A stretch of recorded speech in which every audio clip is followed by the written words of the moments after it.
Namaskar. Welcome to Clyde Samvada, brought to you by the Hindu Temple of Scotland. Today we have Dr. Sreevas with us. So, following our last episode, we discussed about the origin story of Swami Ayyappa, how the origin came into be, three different universes, running simultaneously, coming to one end. So, towards the end of the story, when Swami Ayyappa, now everybody has realized that he is a divine form, and now he has expressed his wish to be established at the tops of Sabarimala hills. So, Dr. Sreevas, if you could take us into depths of now the Sabarimala temple and how everything goes around over there. Sure. Namaste, Rishabh. So, Sabari Hills, on top of Sabari Hills, is where Lord Ayyappa wanted him to be sort of established, or in our sort of terminology, we say avahana, as in invoke the Lord in that form, and then stapana, which is install the Lord in that form. So he basically wanted him to be established in that over there. So the form that he takes, if you look at most pictures of Ayyappa, you will see that the Ayyappa sits in a particular yoga posture, which is called Pattasana. Okay, so which is like the sitting part would be on a sort of a stone of sorts, and then both the legs are like this way. Okay, and then there is a thread that goes around, which basically holds the form in that sense, right? So if you kind of look at an idol, you can kind of see these parts in that. So he said that he'll take that particular yoga form because that form allows you to do long meditative states. Okay, so that's the particular form in which he wanted him to be established in the Sabarimala temple. Okay. So that's what you will see at the temple. Super. So as we heard about the pilgrimage, and I believe around last week, after coming here only I got engaged with this thing. I have seen the videos of Sabarimala that people have some sort of stuff on their head, and people like in huge groups people are going. Yeah. So what is the significance? What's happening actually? If you could enlighten us. Yeah. So there's a 41-day pilgrimage period. Okay. Which is the 41 days in which all 41 days the temple is open. So this period is called Mandalam. It's 41 days is called as a Mandalam. Does that 41 days happen every year? Every year, yes. And expected specific time? Specific time. So it kind of starts from the Kartika month, which typically is mid-November-ish. Mid-late November is when it starts, and kind of goes all the way till end of December roughly is when the Mandalam 41 days is, and then the temple again opens for the Magara Velakku, which is around middle of Jan. That's when the Magara Velakku happens. So that's Makara Sankranti. So that happens around middle of Jan. It's when the actual installation day was the Makara Sankranti day. Okay. Of the Lord in Sabarimala Hills. So which is on Makara Sankranti day, around 15th of Jan, is when the big puja happens. So 41 days of Mandala period, and then again a reopening sort of for the Magara Velakku. So that's how the structure happens. Now going back to the question of people going in groups and having something on their head. So there's two parts to that, right? So first part is people going in groups. So every group typically has somebody called a Guru Swami. So before that, the interesting thing is everyone who goes to Sabarimala is also called as Swami. Okay. So it's like the Lord is called Swami Ayyappa, and everyone going to him is also called Swami. So if I go as Swami Rishab, you're Swami. Like, the name that becomes insignificant then. Okay. You are just Swami. Okay. So for people who have taken that 41-day Vrata, so the Vrata basically starts from putting a mala, which is called mudra. So they kind of start by wearing the mala, and from the day they wear the mala, they are doing a particular Vrata. The Vrata is very similar to what you might do for penance, right? Or when you want to go away from worldly things. So it basically kind of has things like don't eat non-vegetarian food, lead a very simple life, sort of stay away from sort of saying bad things about others.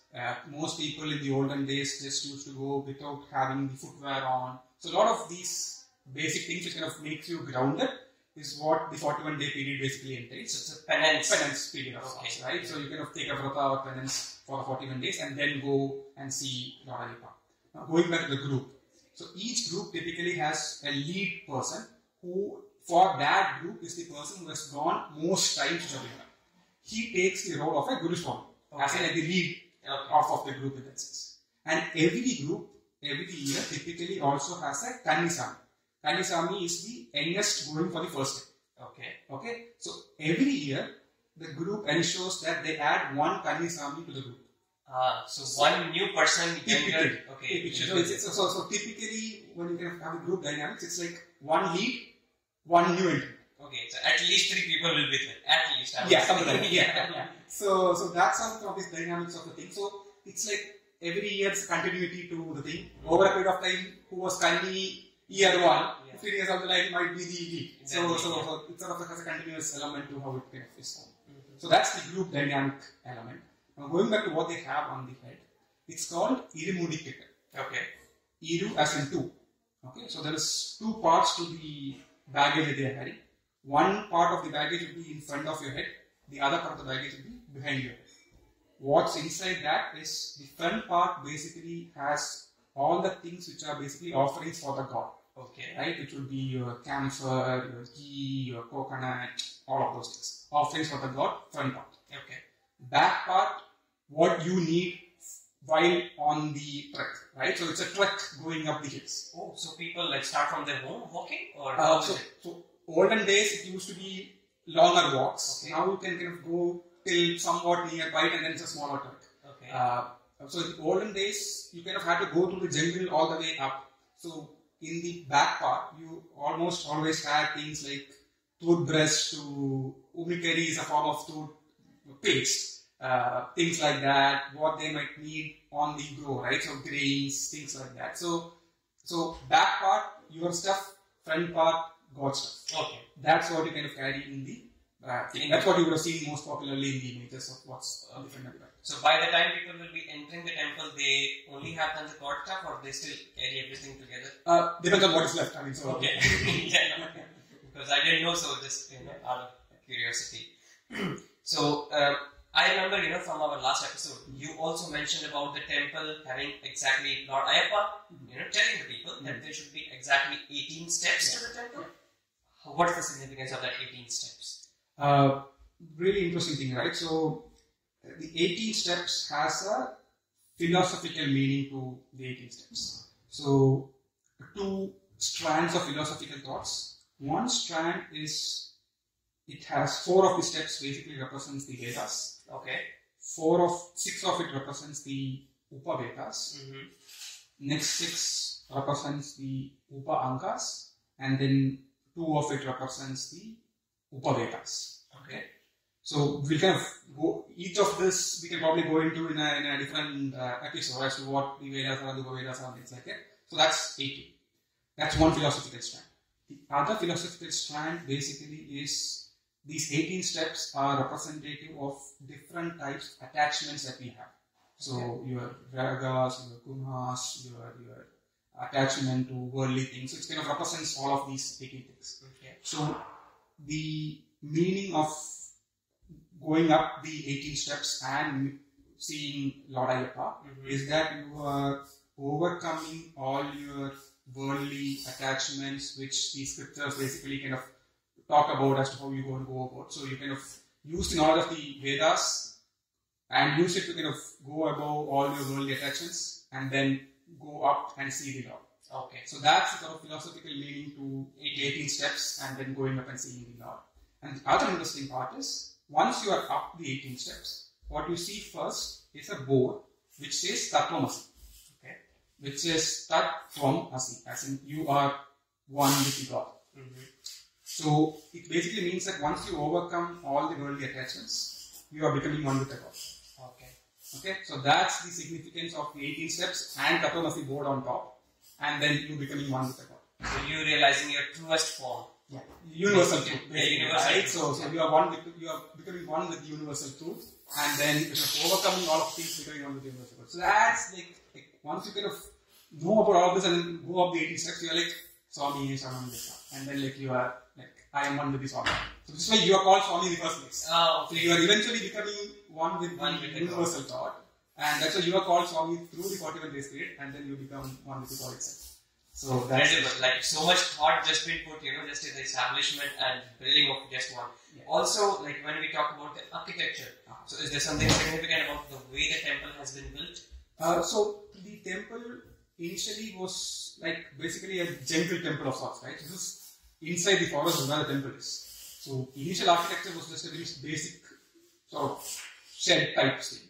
Over a period of time, with the popularity, architecture has kind of developed. So unlike a lot of other South Indian temples, which were, let's say, talking about the Chola temples and things like, which have grandeur in the architecture, this is very much sort of a smaller scale architecture. Okay. But then it's part of what's called as the Kavu culture, right? So in Kerala and sort of southern parts of Karnataka, there's something called Kavu, which is jungle-linked temples. Okay, so there are a lot of these temples are for Devi worship, and a lot of these temples are for ayyappa worship. Okay. So this kind of started from that tradition, eventually became more popular and things like that. I think in the 1950s or something, there was also a big fire in the area which needed a lot of the rebuilding activity to happen and things like that. So from an architectural grandeur standpoint, maybe not so much, but then from the form that the ayyappa sits in, there's an interesting element in there. Okay. So if you look at the ayyappa idol picture, you will see that the ayyappa is in an abhaya posture. So abhaya posture is like your hand in this way, right? So it's basically like a blessing form. And then he has this posture. Okay. So the abhaya posture is like a high-fi posture. But this is what you, the forefinger and the thumb coming together is what you will do when you're doing yoga. Yeah. Okay, so instead of doing it this way, as in like on your laps, in the ayyappa in Sabarimala, he is doing it this way. Okay. So this again goes back to the Tattvamasi concept. So this, the thumb finger basically represents the universal truth. Forefinger represents you. So if you point at someone, you're basically pointing at someone. So as person. Yeah. If you point this way, this is basically pointing it towards your soul, which is the universal truth or atma in that sense. And when you bring these together, you're basically again giving the same message of universal truth and the worldly truth coming together in that sense. So that is again an interesting aspect of the form and the structure that the ayyappa is in. Super. Thank you, Dr. Shiva. So, are there any like the lesser known facts, like which normally people don't know or they don't notice, but they do hold significance, still there? One interesting element would be the form or devata form in which the ayyappa is in, right? So, if you remember what we discussed in the origin story in the previous episode, we said the Lord wanted to take a sannyasa form. So, within Kerala, there are multiple temples for ayyappa. And just like the human life cycle, which goes from like an young boy, which is Bala, and then you have teenage, which is Kaumara, and then you have Grihastha, which is a married life, and then you have Vanaprastha and Sannyasa. Corresponding to the 5 phases of human life, ayyappa also has 5 phases in different temples. So there is Kulatupura temple, where he takes the Bala form, which is a young boy form. And then there is Aryankavu temple, where he takes the teenager form. Then there's Achankovil temple, where he takes the Grihastha form. And then you have sort of Chantamala, which is the form where he takes the Vanaprastha form. And then you have Sabarimala, where he is the Sannyasa form. So, the Sannyasa form basically means that you are in a Naishtika Brahmachari. Naishtika Brahmachari means you are kind of away from all worldly attachments in that sense. So that's the particular form that ayyappa takes in Sabarimala. While there are other temples where he takes different forms. Because like you might have popularly heard about Purna Pushkala Sameda ayyappa, which is ayyappa with his wives. Okay, that's ayyappa in his Grihastha form. Okay, so there are temples where it is in that form, and then there is Sabarimala where he is in the Naishtika Brahmachari Sannyasa form. So that's sort of forms that he takes. And the other interesting part is the ornaments element to the ayyappa, right? So, the interesting story there is for the Magara Valakku, which happens in January 15th, I said, right? So, it's around the New Year, which is the installation date of the Ayyappa Swami in Sabarimala. He gets ornaments from 2 different locations. Okay? One is the Angi, which is the sort of shield that we might have seen in front of ayyappa. That's called Thiruvangi, which is the shield covering his entire sort of form. That comes as a procession from a place called Aranmula, which is again in Kerala. So that is basically, that Angi was basically gifted by the king of Travancore, who basically gifted it to ayyappa and it's kept in a place in Arunmula and comes in a procession for multiple days from that place, reaching about a couple of days before the Magaravalakku day, and then on the Magaravalakku day he is given that, and the final Aarti that is shown is with that Thiruvalli. Okay. That's one ornament part. The other ornament is the ornaments as in terms of jewellery and kundal and chains that he wears on top of the shield. That is basically gift that his father has given. So if you remember the story again from the previous episode, King Rajashekara was basically the father of ayyappa. They adopted him, right? So he basically gifted some ornaments to ayyappa, which is kept in his kingdom, as like in his palace. So there are his descendants who are still in the Pandalam palace. And that comes from that place, again for the Magaravalakku day, and then it's offered to him on the final day. So that's ornaments from his dad. The dad doesn't come, or the sort of next generation of the dad doesn't come directly into the temple, because if the dad comes, the child has to stand in respect of the dad. In the dad, yeah. So whoever is the current main king, he will not come. Because he is still considered to be like the sort of father of sitting on the throne kind of thing. Yeah. So only a representative from the kingdom comes, okay, along with the ornaments, and not the king himself. Because if the king comes, then the Lord has to stand. So that's the interesting part about the ornaments. Super. Thank you, Dr. Sreevas, for giving us such an insight and the importance of the temple, and also the very lesser known facts. We will join back in at some other episode, and thank you so much for all the insight. Namaskaram. Namaskaram.